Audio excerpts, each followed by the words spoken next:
Assalamualaikum warahmatullahi wabarakatuh. Di sini kita akan belajar tentang fungsi transenden, yaitu fungsi eksponensial alami atau natural. Fungsi eksponensial alami.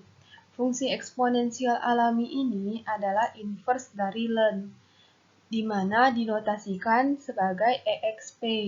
Kemudian, x sama dengan eksponen y jika dan hanya jika y sama dengan ln x.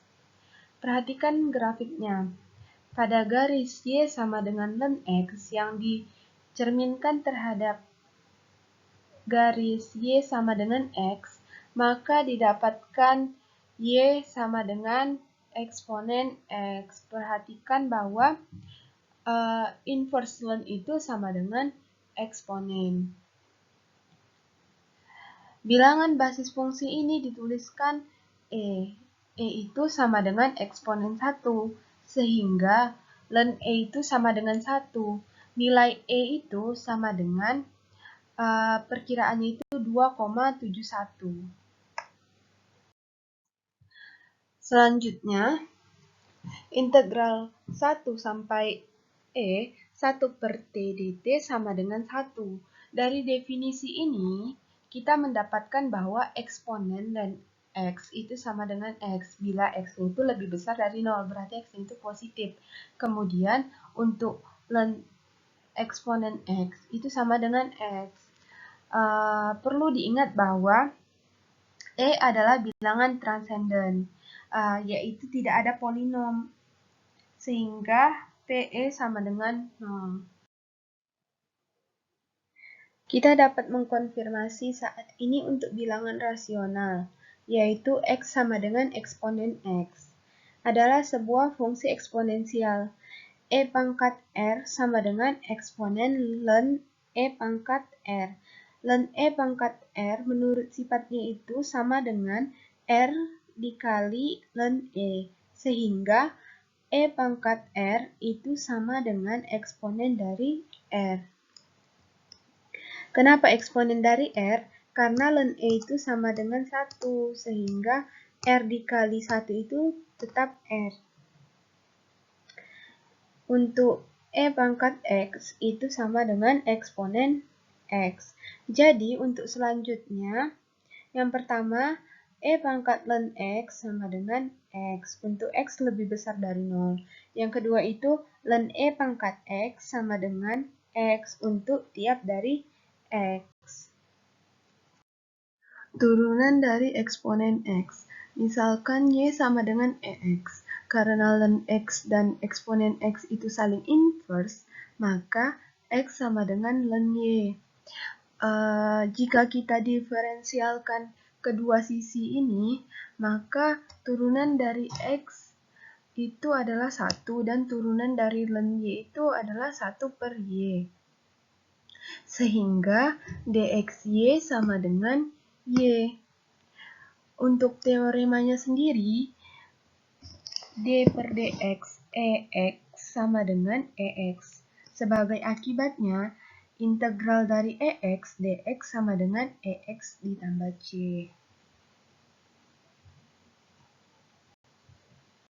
Perhatikan contoh berikut. Tentukan turunan dari Y sama dengan E pangkat 5 dikurang 7X. Yang pertama yang harus dilakukan adalah kita memisalkan pangkatnya.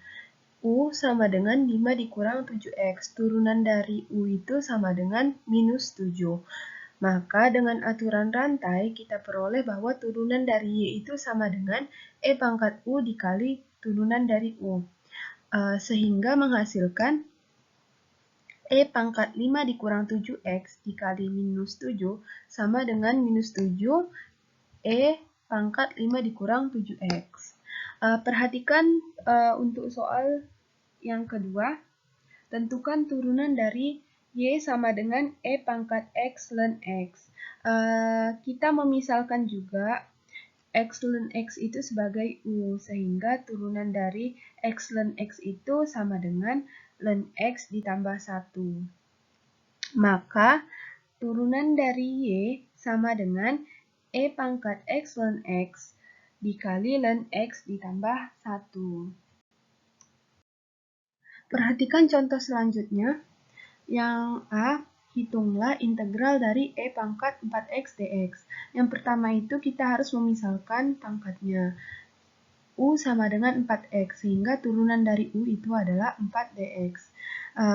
Dx itu sama dengan du per 4. Maka pada saat diintegralkan, kita mengganti nilai 4x itu menjadi U, dan dx itu menjadi du per 4, sehingga pada integral seperempat ini bisa kita keluarkan. Dan hasil dari integral E pangkat 4x itu sama dengan seperempat E 4x tambah C. Kemudian untuk yang contoh soal B. Integral dengan batas 0 sampai pi per 2 E sin x cos x dx. Kita memisalkan pangkatnya juga. U sama dengan sin x, sehingga turunan dari sin x itu adalah cos x.